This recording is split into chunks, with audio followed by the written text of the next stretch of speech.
스피커가 아니라 방송국에서 잘려서 할 수 없이 국회의원을 했습니다. 지금 저 이상덕 씨 말 들으면서 몇 가지 덧붙이고 싶은, 그러니까 입장이 다르기 때문에 저희 시동생이 교환 교수로 미국을 가게 됐어요. 살던 아파트를 세를 놓게 됐는데 우연하게도 조영남 씨하고 윤여정 씨가 그 집에 새로 들어왔어요. 제가 남아서 이제 그걸 관리하게 돼서 문을 열고 가보니까 바닥에 다 화투장이에요. 그래서 아니 조영남 씨가 무슨 화투를 쳐나? 그때는 그랬습니다. 이제 그림 그릴 준비할 때인 것 같습니다. 또 하나는 제가 하와이 호놀룰루에 거기 라디오 한국이라고 한국일보에서 그 교민 방송을 만들어서 제가 거기서 한 2년 일을 했습니다. 그러니까 호놀룰루 공항에 하와이에 떨어지는 유명 인사들을 모셔서 방송을 하고 그랬는데 그때 거기에 살고 있는 조미령이라는 배우를 알고 계시는 분 계실 거예요. 조미령 씨가 거기 살아서 인터뷰도 했고 또 조영남 씨하고 윤여정 씨가 미국에 가는 길에 하와이에 떨어져서 인터뷰도 했고 패티킴 씨하고 기로변 씨하고 이혼하기 전이죠. 그래서 스튜디오에 모시고 지나가는 길목이라 좋은 분들을 많이 만났습니다. 아까 그 사진 얘기를 했는데 저도 프로그램 잘려서 할 게 없어서 카메라를 사서 사진을 찍었습니다. 근데 저는 물만 찍었어요. 왜냐하면 카메라를 샀는데 비가 엄청나게 오는 거예요. 4월 말 5월 초에 카메라 샀는데 그 해에 대추동만 비에 잠길 때예요. 할 수 없어 아깝잖아요. 몇백만 원 주고 샀는데 우산 쓰고 근데 빛이 없으니까 잘 안 찍히잖아요. 그래도 찍으니까 찍히더라고요. 그래서 그렇게 찍은 사진으로 개인전을 3번이나 했습니다. 인사동에서 인사아트센터에서 2주 동안. 그리고 많이 팔렸습니다. 왜냐하면 물이 이렇게 비친단 말이야. 이게 진짜 물이야? 그렇게 하고 또 박근혜 정부 때 대구에서 유엔 산하에사는 물 포럼이 있습니다. 거기서 물만 찍는다고 초대돼서 그 사진을 가지고 와서 전시를 했습니다. 그러니까 남과 다르게 하려는 게 아니라 궁색하니까 요령이 나오더라고요. 그리고 조영남 씨하고 뭐 재밌는 얘기가 좀 있는데 이상덕 씨하고 약간 겹치긴 해요. 그러니까 윤여정 씨하고 성격이 굉장히 다르다는 걸 그때 느꼈어요. 이 사람은 막 학교 펼쳐놓고 그러니까 좀 창의적인 사람인 것 같아요. 윤여정 씨는 굉장히 깨끗한 사람이고 아 그렇구나 그런 생각을 했었습니다. 지금 제가 여기 앉아서 약간 몇 개 메모를 했어요. 바이칼 호수를 간 적이 있습니다. 그때 이제 국회의원들끼리 간 게 아니라 하여튼 근데 그 수심이 1950m가 그렇습니다. 지금 제 기억으로는 그 1950m 그 깊은 물속에 생존하는 그 물고기 또는 생물체가 있기 때문에 바이칼 호수가 굉장히 유명하다고 그래요.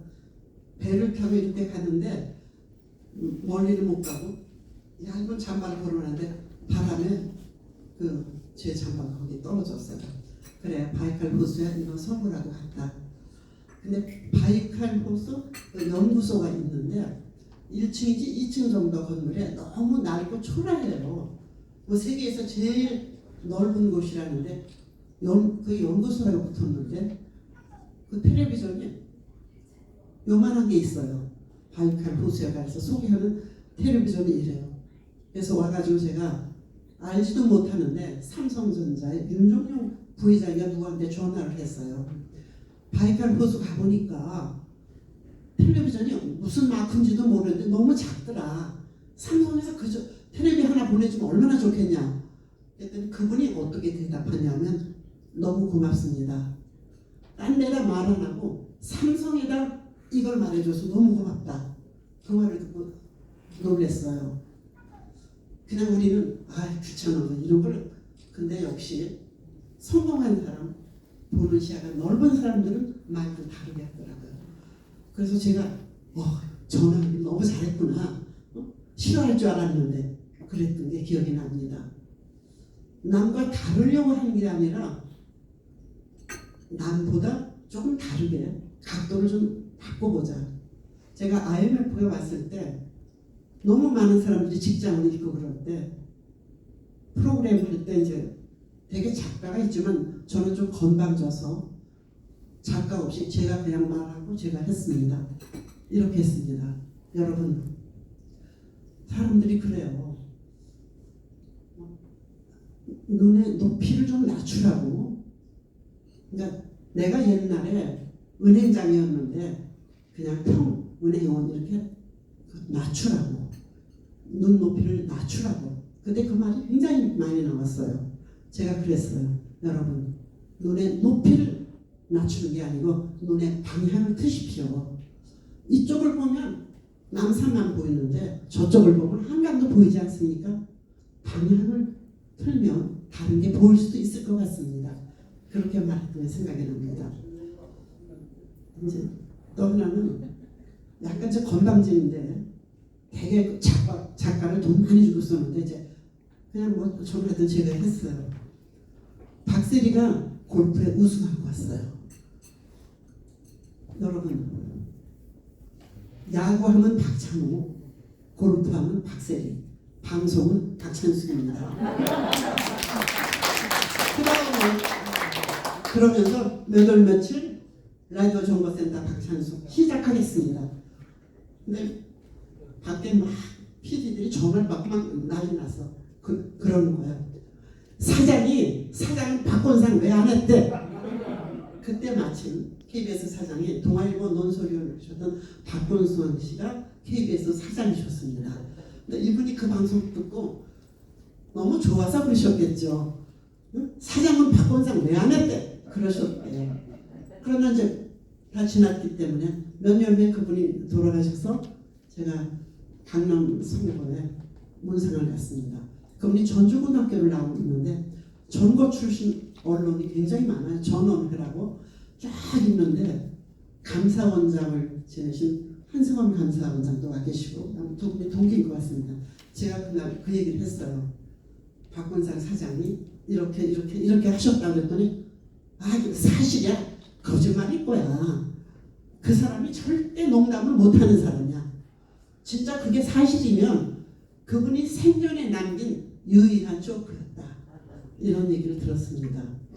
남과 다른 게 아니라 생각날 때 하는 겁니다. 생각날 때 하는 거. 그리고 이제 뭐 소설을 써서 단편 소설을 써서 그 동서문학 신인상에 당선이 됐습니다. 그래서 몇 편을 묶어서 사막에서는 날개가 필요하다. 그런 제목의 단편집을 냈는데 그 제목의 뜻은 그 표제작은 IMF 와서 모두가 다 어떻게 할까 할 때 한 가정은 떨어져 있던 가족이 회복되면서 살아갈 희망이 있고 한 사람은 서울역에 모여가지고 주민등록증을 팔아서 거기에 모여있는 노숙자들한테 밥을 한 번 사고 체해서 그날 밤에 죽고 또 잘린 어떤 기자는 그래 난 기자야. 이게 나의 취재 현장이야.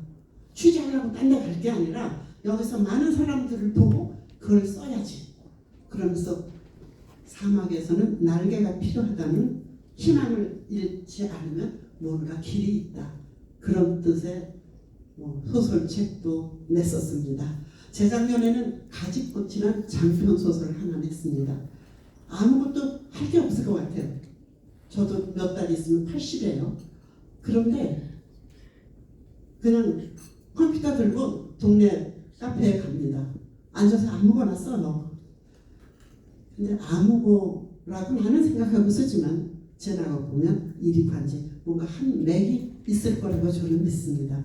여러분 오늘 이렇게 만나 뵌 건 오늘 제가 쓸 글 제목입니다. 감사합니다. 오늘도 수요자는 그 오늘의 모습도 여전히 이제 아름다움으로 났습니다. 이번에 세대를 꺾고 뛰어가지고